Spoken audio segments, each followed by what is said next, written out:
सुनिए काव्य ग्रंथ, मंत्र, श्लोक, स्तोत्र, भजन एवं धर्म के साथ जुड़ी कथाएं। भक्ति से आत्मशक्ति। बचालो शीघ्र मुझको माँ, भटकता मैं भुलाया हूँ। बचालो शीघ्र मुझको माँ, भटकता मैं भुलाया हूँ। नहीं फल पुष्प पानी है, नहीं तांबुल लेके आया हूँ। बचा लो शीघ्र मुझको माँ, भटकता मैं भुलाया हूँ। नयक्षत धूप बाती है, न चंदन लेके आया हूँ। नहीं है हव्य साधन ही, नहीं है हव्य साधन ही, नहीं है हव्य साधन ही। न वेदी मैं जलाया हूँ। बचा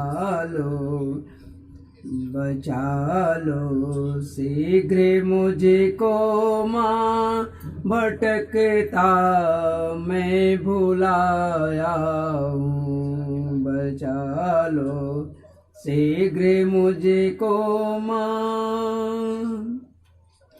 करूँ मैं वंदना तेरी, करूँ मैं वंदना तेरी, कहाँ ज्ञान पाया हूँ। करूँ मैं वंदना तेरी, कहाँ मैं ज्ञान पाया हूँ।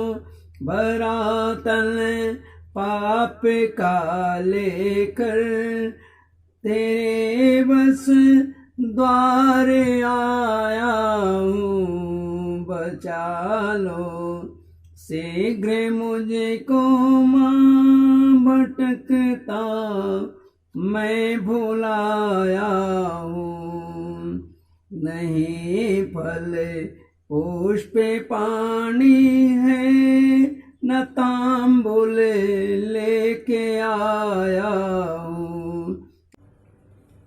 नमो कृष्ण गोविंद हरे मुरारे, हे नाथ नारायण वासुदेव। ओम करारविन्देन पदारविन्दं, मुखारविन्दे विनिवेशयन्तम्। वटस्य पुटे शयानं, श्रीबालमुकुन्दं मनसा स्मरामि। सरस्वती महाभागे विद्ये कमललोचने, विश्वरूपे विशालाक्षी विद्यां देहि नमस्तुते। वर्णानामर्थसङ्गाणां रसाणां छन्दसामपि, मंगलानां च कर्तारो वन्दे वाणी विनायकौ। आज मैं श्रीमद् भागवत महापुराण के प्रथम खंड के पंचमो अध्याय, हिंदी में प्रथम खंड के चतुर्थ स्कंद के पंचमो अध्याय, हिंदी में वीरभद्र कृत दक्ष यज्ञ विध्वंस और दक्ष वध का वर्णन आज हिंदी में सुनाने जा रहा हूं। भागवत के अनुसार बड़े ध्यानपूर्वक सुने। बड़ा ही सुंदर सुंदर भगवान की लीलाओं कथाओं का, माँ की लीलाओं कथाएं भागवत में वर्णित की गई है। जब मैत्रेय जी कहते हैं,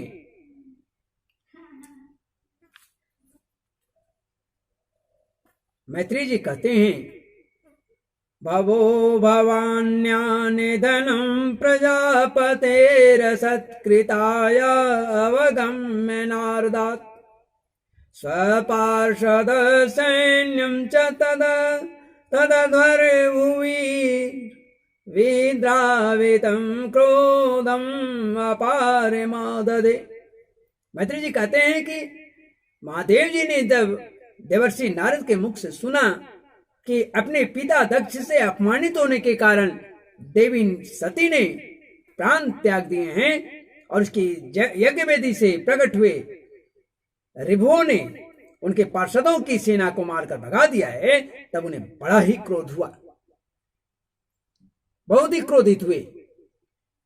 उन्हें उग्र रूप धारण कर क्रोध के कारण, क्रोध के मारे अपने ओठ को चबाते हुए और अपनी एक जटा उखाड़ ली, जटा उखाड़ ली और जो बिजली और आग की लपट के समान दीप्त हो रही थी, प्रखर हो रही थी,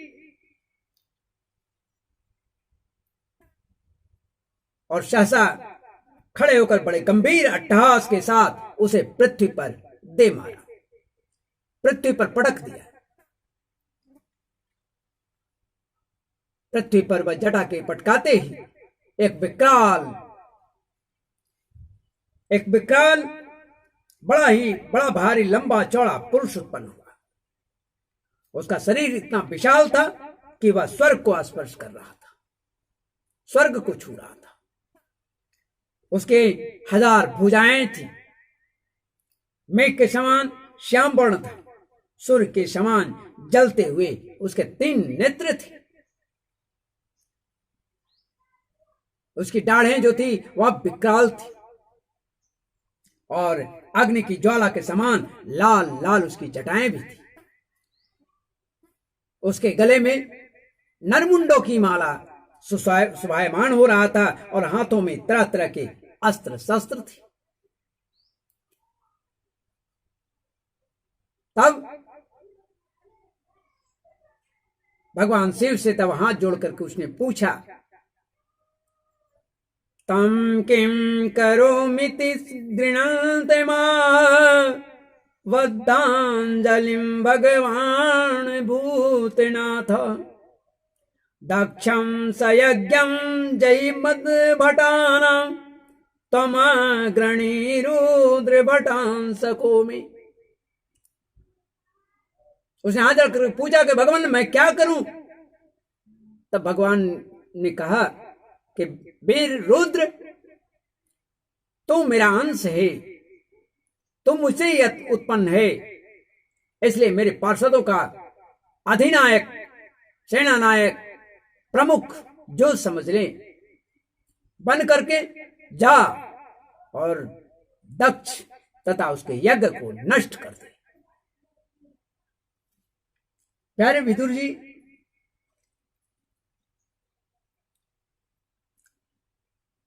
जब देवादिदेव भगवान शंकर ने क्रोध में भरकर ऐसी आज्ञा दी, तब वीरभद्र भगवान शिव का परिक्रमा किया और परिक्रमा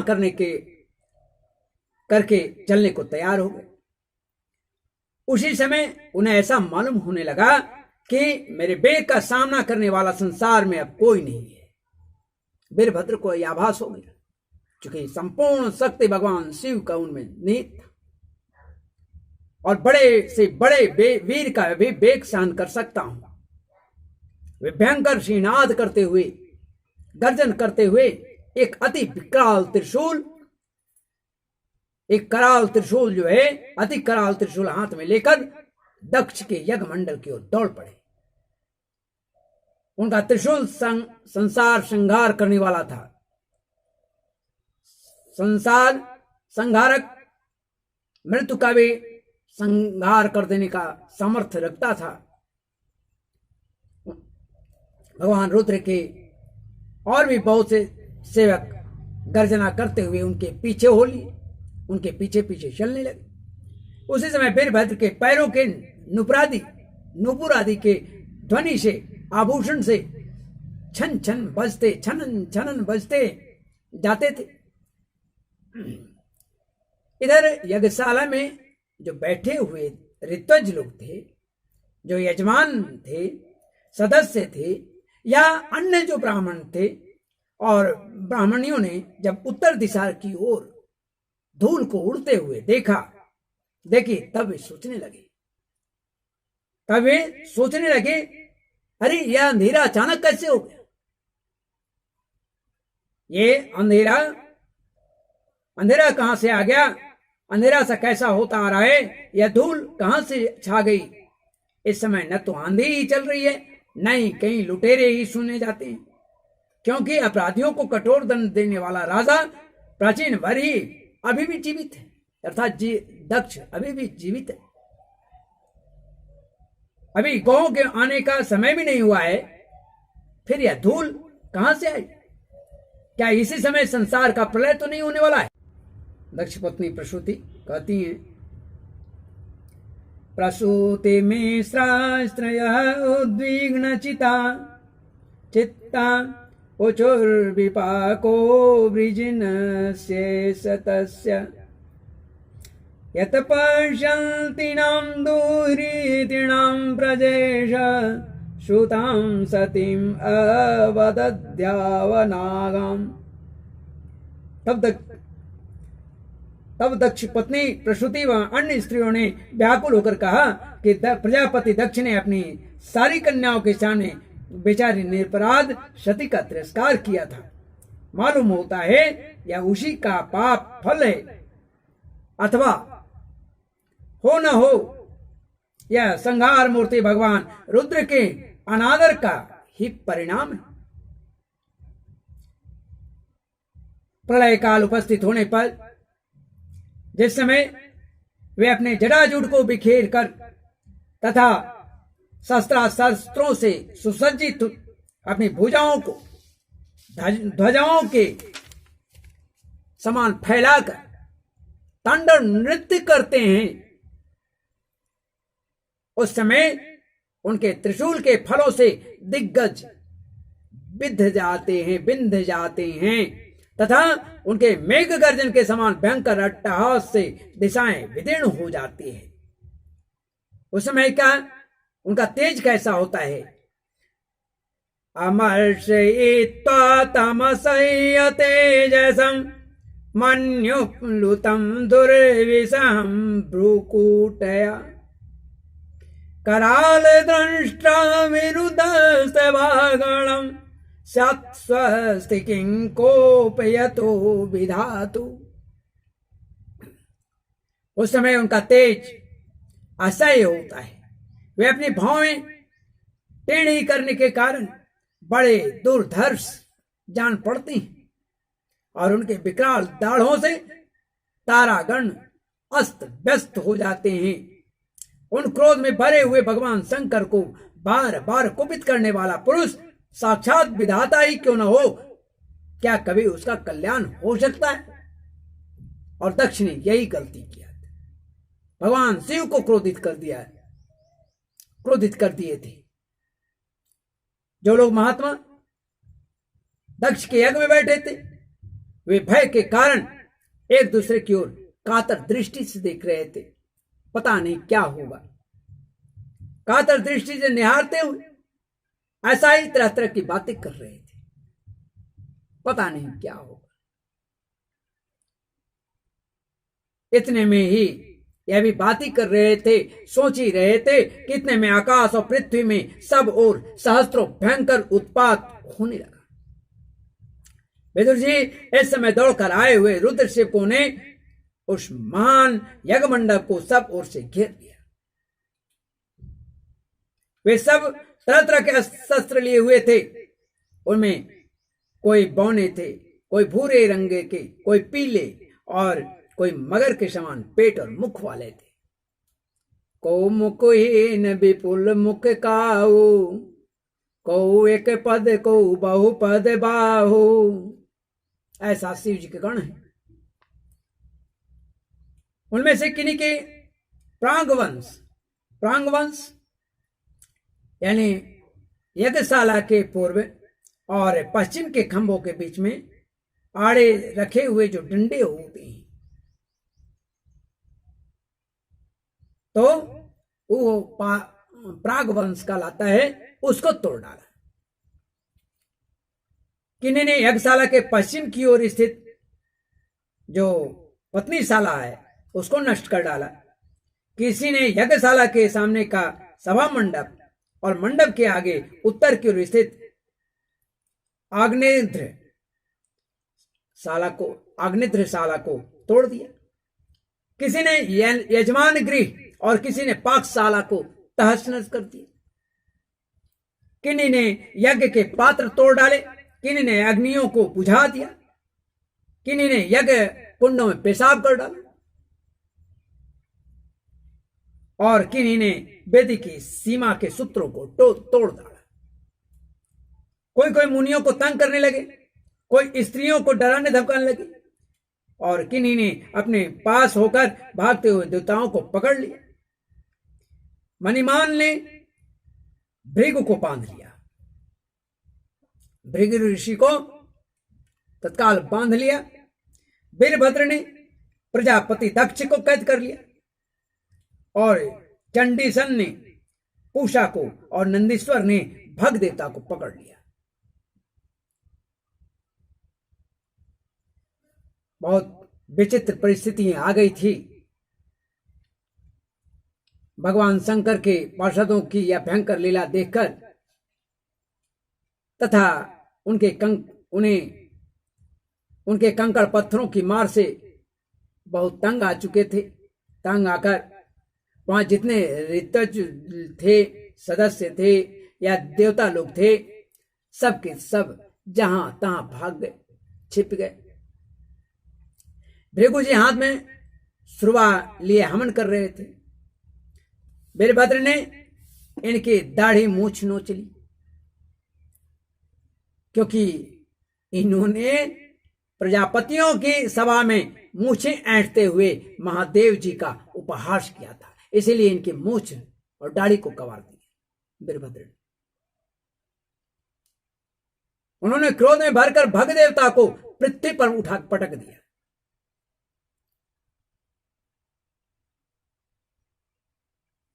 और पटका ही नहीं, उनके आंखें तक निकाल ली, क्योंकि जब दक्ष देव सभा में महादेव जी को बुरा भला कहते हुए श्राप दे रहे थे, उस समय इन्होंने दक्ष को सैन्य देकर उस्काया था।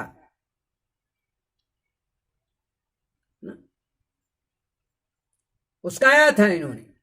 इसके पश्चात जैसे अनिरुद्ध के विवाह के समय बलराम जी ने कलिंगराज के दांत उखाड़ डाले थे, उसी प्रकार उन्होंने पूषा के भी दांत तोड़ डाले। क्यों तोड़ डाले थे? कारण था क्योंकि जब दक्ष ने महादेव जी को गालियां दी थी, उस समय ये दांत दिखाकर हंस रहे थे, खिलखिलाकर हंस रहे थे, इसलिए इनके सारे दांत तोड़ डाले। फिर वे दक्ष की छाती पर बैठकर एक तेज तलवार से उसका सिर काट डाला। सिर काटने लगे, परंतु बहुत प्रयत्न करने पर भी वे उस समय उसे धड़ से अलग न कर सके। जब किसी भी प्रकार के शस्त्र से दक्ष की त्वचा नहीं कटी, तब वीरभद्र को बड़ा आश्चर्य हुआ, आखिर क्या कारण है भाई। और वे बहुत देर तक विचार करते रहे। तब उन्होंने यज्ञ मंडप में यज्ञ पशुओं को जिस प्रकार मारा जाता था, जिस प्रकार बलि दी जाती थी, उसे देखकर उसी प्रकार दक्ष रूप उस यजमान पशु का सिर धड़ से अलग कर दिया। यह देखकर भूत प्रेत पिशाचाती जो थे, उसके इस कर्म की प्रशंसा करते हुए वाह वाह करने लगे, जयकारी लगने लगी वीरभद्र को, जय जयकार करने लगे सभी। और दक्ष के दल वालों में, दक्ष के जो दल बल थे, पालों में हाहाकार मच गया। वीरभद्र ने अत्यंत कुपित होकर के दक्ष के सिर को यज्ञ की दक्षिणाग्नि में डाल दिया और उस यज्ञशाला में आग लगाकर यज्ञ को विध्वंस करके वे कैलाश पर्वत पर लौट आए। इस प्रकार श्रीमद् भागवत महापुराण के प्रथम खंड के चतुर्थ स्कंद के अथ पंचमो अध्याय हिंदी में यहाँ पर समाप्त होता है। इसका संस्कृत में आरंभ करता हूँ। श्रीमन्नारायण नारायण नारायण गोविंद नारायण नारायण